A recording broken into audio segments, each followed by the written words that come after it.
हमारे साथ भोजपुरी के मशहूर कवि मौजूद हैं। समझिए कि भोजपुरी में काफ़ी सारा शेर व शायरी और कविता लिखते हैं और ये ज़मीन से जुड़ी जो भी कविता है उसको लिखते हैं। बाकी आज हमारे साथ जुड़ चुके हैं, एक एक करके आपके बीच कविता देंगे। सबसे पहले स्वागत है आपका।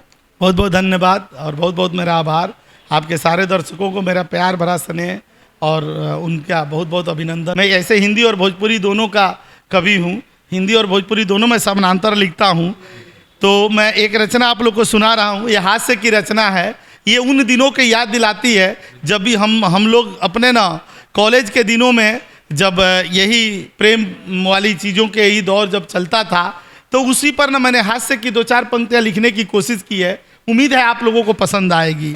ठीक है। रचना बा कि ये उस दौर का याद दिलाती है, पीछे हुए दौर का स्मरण हम अपने शब्दों में बयान कर रहे हैं कि प्रीत में केहू के लागल रहनी, हम प्रीत में केहू के लागल रहनी, कई कई रात ले जागर रहनी। प्रीत में केहू के लागल रहनी, कई कई रात ले जागर रहनी। कबो हमहू संतोष पागल रहनी, कबो हमहू संतोष पागल रहनी। ना फोन ना मोबाइल रहे उस दौर में, ना फोन ना मोबाइल रहे, मन हरदम धधाइल रहे। न फोन ना मोबाइल रहे, मन हरदम धधाइल रहे। दिन में सपना देखी रोज, दिन में सपना देखी रोज, घर से डेली मिले डोज। अलगे रहे आपन मौज, अलगे रहे आपन पोज। गांव जवार के छाटल रहनी, हम गांव जवार के छाटल रहनी। केहू के आँख के काजल रहनी, कबो हमहू संतोष पागल रहनी, कबो हमहू संतोष पागल रहनी। ना स्टेटस ना डीपी रहे, ना वो मेरा स्टेटस ना डीपी रहे। अजय देवगन के हिपी रहे, ना स्टेटस ना डीपी रहे। अजय देवगन के हिपी रहे। रही अलगे ताव में, ना केहू बोले गांव में। जादू रहे हमरा पाँव में। अरे घर से कई बार भागल रहनी, हम घर से कई बार भागल रहनी। खूंटी पर कई बार टांगल रहनी, कबो हमहू संतोष पागल रहनी, कबो हमहू संतोष पागल रहनी। बहुत अच्छा लगा आपका ये कविता सुन के। युवा लोगों का दौर है। समझिए कि डिजिटल हो गया आजकल सब कुछ और युवा लोगों के हाथ में मोबाइल रहता है, स्क्रॉल करते हैं तो एक से एक आल बेहतरीन स्टेटस शायरी के खोज में रहते हैं।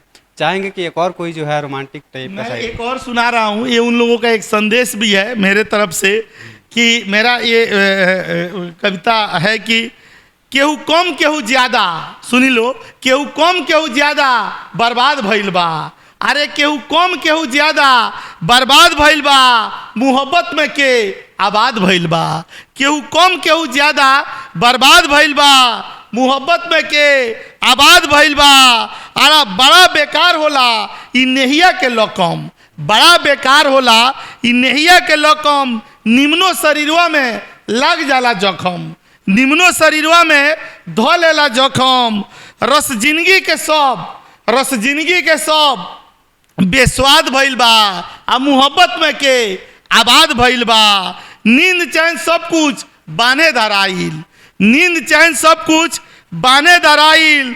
देख लेहनी कुछू कामे ना आइल, देख लेहनी कुछू कामे ना आइल। दिल अपने बेनामी जायदाद भइल बा, आ मोहब्बत में के आबाद भइल बा, मोहब्बत में के आबाद भइल बा। अरे हंसते हंसावत लोरा जाले अखिया, हंसते हंसावत लोरा जाले अखिया।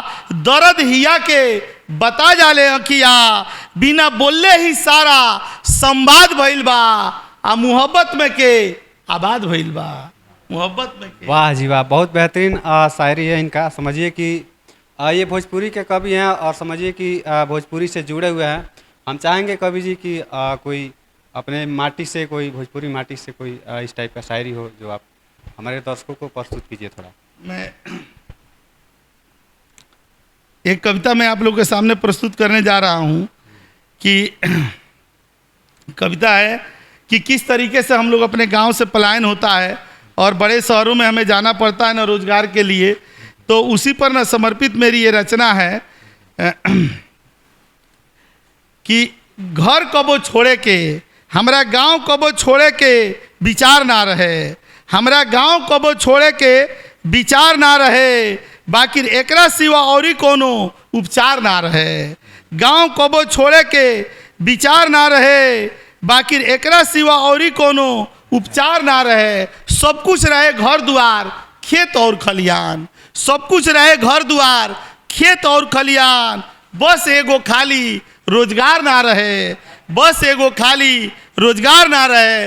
मिलजुल के रहे सबे ना कोनो कीना ना कपट, मिलजुल के रहे सबे ना कोनो कीना ना कपट। शहर जैसे लोग वहाँ होशियार ना रहे।